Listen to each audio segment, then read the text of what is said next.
مصطفیٰ کریم بیٹھے تھے تو سیدہ عائشہ صدیقہ رضی اللہ تعالیٰ نے عرض کی یا رسول اللہ صلی اللہ علیہ وسلم وہ دیکھیں سیدہ فاطمہ آ گئی ہے، وہ دیکھ کے بی بی صاحبہ بغیر بتائے آ گئیں۔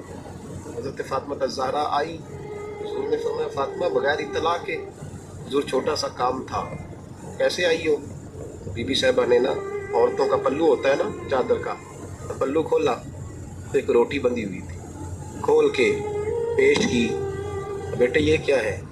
ابا جی کئی دنوں سے گھر میں روٹی نہیں پکی تھی، آج علی کچھ جون لائے تھے، پیسے ہیں، چند روٹیاں بنی ہیں، تو بچوں نے تو کھا لیا، تو میرے سامنے بھی ایک روٹی آئی تھی، میں نے لقمہ توڑا ہے تو مجھے خیال آیا پتہ نہیں مصطفیٰ نے کھایا ہے کہ نہیں کھایا، پتہ نہیں حضور نے روٹی کھائی ہے کہ نہیں، تو حضور میں لے کے حاضر ہو گئی ہوں، مہربانی فرمائے۔ فرمایا بیٹے بیٹھ جا۔